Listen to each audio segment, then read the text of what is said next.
Hello everyone, तपाईहरुलाई Rupesh tutors एकेडेमीमा स्वागत छ। आज फेरि मैले पोखरा युनिभर्सिटीमै 2018 को फलमा सोधेको क्वेसन लिएर आएको छु, जुन ILD अफ ट्रसबाट छ। यो च्याप्टरबाट एउटा क्वेसन फिक्सै आउँछ कि, त्यसैले यो हैन पास हुनको लागि यो एउटा इम्पोर्टेन्टै च्याप्टर हो। ल त सुरु गरौँ। के छ भनेपछि draw ILD for the member LK, LC, LK and LD when the load moves in the lower chord of the given trusses as shown in figure। यो ट्रसबाट लेफ्ट राइट हैन एउटा लोड युनिट किलोमिटरको लोड मुभ भइरहेछ हैन, जस्तै load यहाँबाट यहाँ move भइरहेछ भनेपछि यसको मेम्बरहरुमा हैन के कस्तो चेन्जेसहरु देखिन्छ, त्यही भनेको ILD हो। ड्रो गर्नुपर्ने छ पहिला LC मेम्बरको लागि, त्यसपछि LK को लागि, LD को लागि। ल क्वेसन यति दिएको छ भनेपछि सबभन्दा पहिला हामीलाई रियाक्सन निकाल्नु पर्ने हुन्छ। यहाँ के भन्छ 4 मिटरको 6 वटा छ, 1 2 3 4 5 6, 4 मिटरको 6 वटा छ, जम्मै स्पान 24 मिटरको छ र हाइट 3 मिटर छ। रियाक्सन निकाल्नको लागि मैले एउटा सिम्पल टेक्निक मैले सिकाएको थिएँ हैन, त्यही टेक्निक यहाँ पनि एप्लाई गरेँ। जस्तै कहीँ 1 किलोन्युटनको लोड हैन छ भनेर मान्दिनँ, जस्तै यहाँ 1 किलोन्युटनको लोड छ, ए बाट x डिस्टेन्समा छ भनेर भन्ने। ल आरए निकाल्नु पर्यो भनेपछि आरए इज इक्वल टु के हुन्छ, त्यसको अपोजिट डिस्टेन्स के, जस्तै ए देखि यहाँ युनिट किलोमिटर यहाँ छ भने यो भन्दा अपोजिट डिस्टेन्स यहाँदेखि यहाँसम्मको डिस्टेन्स, यहाँदेखि x हो भनेपछि यति कति हुन्छ 24 माइनस x हुन्छ, किनभने टोटल लेन्थ 24 छ। 24 minus x by total length गर्नुपर्छ 24।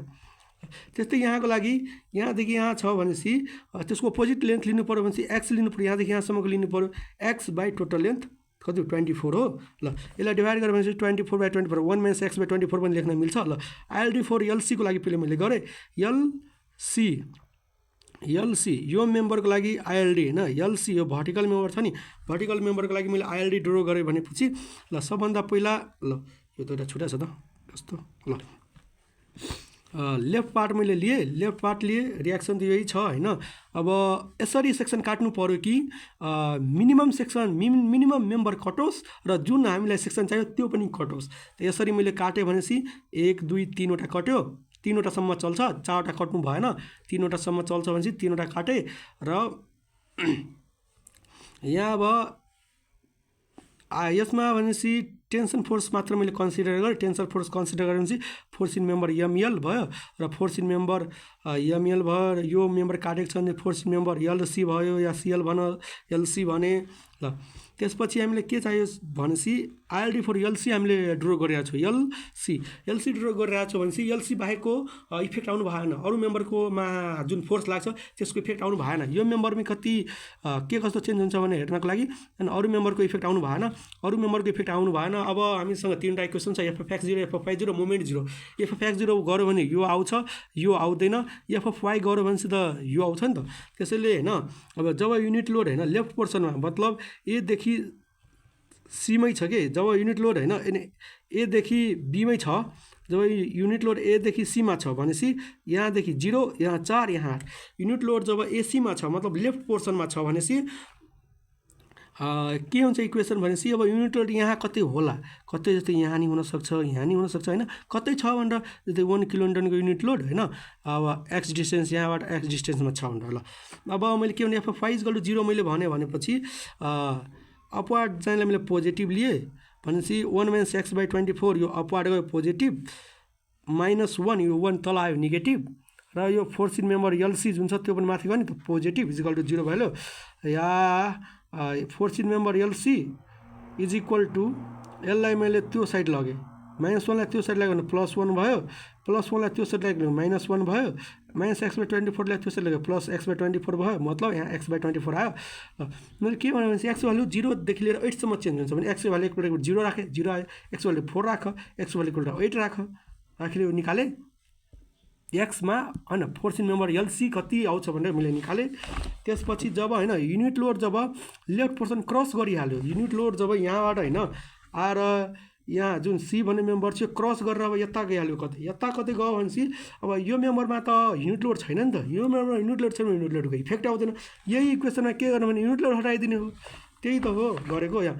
ल कहाँदेखि कहाँ हुन्छ भनेपछि अब यहाँदेखि 4 8 सम्म त यो थियो भनेपछि यहाँ 12 देखि चालु हुन्छ, 12 देखि लिएर 24 सम्म हुन्छ। ल त्यही 12 देखि लिएर 24सम्म र यसमा 1 मात्रै छैन हटाएको। Force at member LC is equal to x/24 त्यो साइड गयो माइनस भने पोजिटिभ भयो +1 त्यो साइड गयो -1 भयो। अब यति आयो भनेपछि एक्स भ्यालु 12 राख 12/24 - 1 गर यति आउँछ 16 राख 16/24 - 1 गर यति आउँछ 20 राख 20/24 - 1 गर यति आउँछ 24 राख 24/24 मतलब 1 - 0 0 0 आयो भने हामी लो ठिक छ भनेपछि यहाँ पनि थ्रु द ट्रस छ भनेपछि बटम कोड मेम्बरले लोड लिन्छ। बटम कोड मेम्बर ABCDEFG यो के 4 मिटरमा छ 4 8 4 3 12 4 चौक 16 20 24 भयो ल। अब हामीले हेर्ने म्याक्सिमम कहाँ छ कि 12 मा -0.5 छ ल म्याक्सिमम यहाँ 8 मा के छ 0.333 छ नि 8 मा त यहाँ 4 भइहाल्यो। यहाँ 8 मा के छ यो 8 हो नि त 8 मा 0.33 छ पोजिटिभमा छ लेखे। त्यसपछि अब 12 मा के छ -0.5 आयो 12 त यो हो नि त 12 मा 0.5 आयो माइनसमा छ त्यसले तल लेखे। त्यो 16 मा घट्दै मा आएर होइन 24 मा आएर 0 भयो भनेपछि यसरी जानु पर्यो यसरी जोड्नु पर्यो यसरी जानु पर्यो यो नेगेटिभ यो पोजिटिभ यो नै ILD भइहाल्यो। यसलाई के भन्यो भनेपछि ILD फोर मेम्बर LC यसलाई के भनिदिने मतलब ILD फोर मेम्बर LC ल। अब अर्को कुन मेम्बरको लागि छ भनेपछि LK को लागि छ LK को लागि छ भनेपछि फेरि यही सेक्सन काट्नु पर्यो यसरी काटेको होइन भर्टिकली यसरी मैले सेक्सन काटेँ यसरी काट्यो भनेपछि 1 2 3 वटा मेम्बर काट्यो भनेपछि हामीसँग 3 इक्विलिब्रियमको इक्वेसन छ सोल्भ हुन सक्छ। त्यसैले अब काटेर मैले बनाएँ भने चाहिँ फेरि यस्तै बनाऊ यस्तो बनायो भने force at member LK force at member CD force at member FD आयो।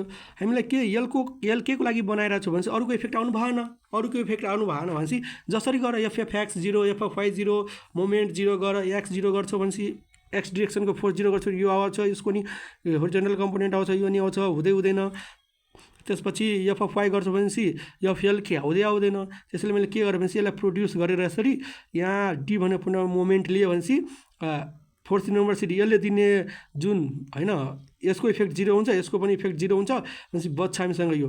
र यसको लागि होइन जब युनिट लोड हाम्रो के छ लेफ्ट पोर्सनमा छ मतलब A देखि होइन D सम्ममा छ के 4 8 4 3 12 मा छ मतलब 0 देखि x देखि 12 युनिट लोड जब लेफ्टै पोर्सनमा छ भनेपछि युनिट लोडको पनि इफेक्ट आउँछ। त्यसैले अब मोमेन्ट लिए मोमेन्ट D इक्वल टु 0 गर्यो मतलब यहाँ मोमेन्ट लिइरहेको छ भनेपछि यसले क्लकवाइज घुमायो 1 - x/24 इन्टु यहाँदेखि यहाँसम्मको डिस्टेन्स 12 त्यही हो 12 ल। यहाँ कतै युनिट लोड पनि होला युनिट लोड पनि होला किनभने लेफ्ट पोर्सनमा छ भने मैले मानेको छु x डिस्टेन्स भने यसले एन्टी क्लकवाइज घुमायो -1 इन्टु यहाँदेखि यहाँसम्मको डिस्टेन्स 12 हो भने हामीले मोमेन्ट यहाँ लिइरहेको छौँ भने यहाँदेखि यहाँसम्मको डिस्टेन्स हामीले चाहियो भनेपछि 12 - x 1 इन्टु 12 - x र यसले पनि क्लकवाइज घुमायो भने प्लस फोर्स FLK इन्टु यहाँदेखि यहाँसम्मको डिस्टेन्स कति हाम्रो 3 मिटर छ भनेपछि इन्टु 3 इज इक्वल टु 0 ल। यसरी 12 मैले मल्टिप्लाई गरिदिएँ 12 - x/2 माइनस x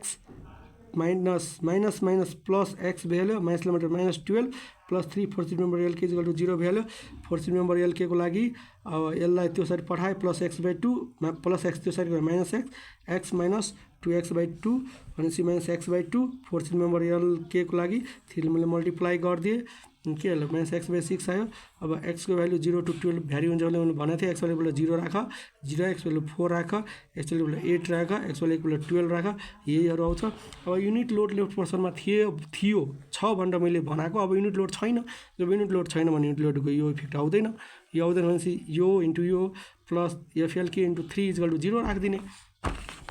त्यही हो unit load cross left portion cross गरिहाल्यो मतलब 16 त क्रस गरिहाल्यो नि त 16 देखि लिएर 24 सम्म भइहाल्यो 1 - x/24 into 12 plus 3 FLK equal to 0 भइहाल्यो 12 मल्टिप्लाई गरेँ 3 FLK इक्वल टु यो साइड लग्यो भने x/2 पोजिटिभ भयो माइनस छ भने त्यो साइड गयो र 12 त्यो साइड गयो नेगेटिभ भयो र x - 24/2 भ्याल्यु एलसिएम लिएको force at member LK x - 24/3 मैले मल्टिप्लाई गरेँ 6 भयो र अब फेरि x भ्यालु 16 राख 20 राख 24 राख 0 आयो। अब त्यहीबाट ड्र गरिदिने ड्र गर्नलाई होइन अब कहाँ म्याक्सिमम छ भनेर हेर 12 मा के छ -2 छ भनेपछि 12 त यो हो 12 मा के हुनु पर्यो -2 हुनु पर्यो 16 मा घट्दैछ -1.3 घट्दैछ फेरि 24 मा 0 आयो यसरी भयो, यही हो आइएलडी, यही हो आइएलडी, यति सिम्पल छ। ल अब अर्को मेम्बर जुन छ होइन एलडी मेम्बरको लागि मलाई फोर्सिन मेम्बर एलडी चाहियो। एलडी चाहियो भनेपछि यो र यसको इफेक्ट आउनु भएन, यसको इफेक्ट आउनु भएन भनेपछि मैले मोमेन्ट लिँदा पनि हुँदैन यहाँ होइन, ट्राई गर्नुहोस्, हुँदैन। र एफ अफ वाइ गर्दा पनि यो आउँदैन, मतलब यो के गर्नुपर्छ भने एफ अफ एक्स गर्दा त 1 2 3 आउँछ नि, यसको कम्पोनेन्ट आउँछ भने एफ अफ वाइ गऱ्यो मतलब यसको कम्पोनेन्ट मात्र आउँछ नि, यसको कम्पोनेन्ट मात्र आउँछ। अब when unit load is at left पोर्सनमा जब युनिट लोड छ, लेफ्टमा छ मतलब 0 एदेखि लिएर सीसम्म छ मतलब 0 to 048 0 to 8 सम्म भइहाल्यो, 0 to 8 सम्म भइहाल्यो।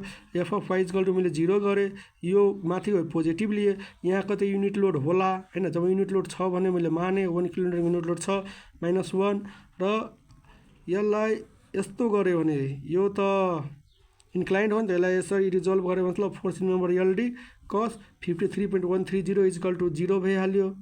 या तपाईँहरूले होइन यसलाई अब एफएलडी साइन 36.869 इक्वल टु 0 गर्दा पनि त्यही हुन्छ होइन।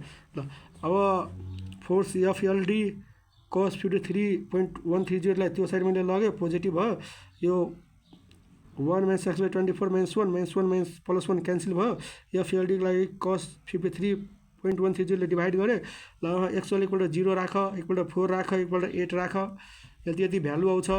एकपल्ट अझै के गर्ने भनेपछि जब युनिट लोड होइन लेफ्ट पोर्सन क्रस गरिहाल्यो, अब एफ अफ वाइ गर्ने तर 1 को इफेक्ट नराख्ने, force in member LD equal to 24 - x/24 आउँछ, र कस 53 लाई मैले क्रस मल्टिप्लाई गरिदिएँ। अब एक्सपल्ट इक्वल टु 12 राख, एकपल्ट 16 राख, एकपल्ट 20 राख, एकपल्ट 24 राख, यस्तो आउँछ। त्यसपछि म्याक्सिमम हेर्ने कि अब सीमा कति, ल सी भने 4 8 8मा यहाँ 8मा कति -0.5554 आएको छ भनेपछि 8मा -0.554 आएको छ। त्यसपछि अब 12मा के आयो, प्लसमा आयो, अब 0.833, 12मा के आयो प्लसमा आयो 0.833 प्लसमा आयो भनेपछि माथि दिए होइन। त्यसपछि अब 16मा अब घट्यो 24मा के छ 0 छ, यसरी -0.544 लाई 0.833 लाई जोडेँ, यसरी 0सँग मैले जोडिदिएँ, यही हो आइएलडी हो।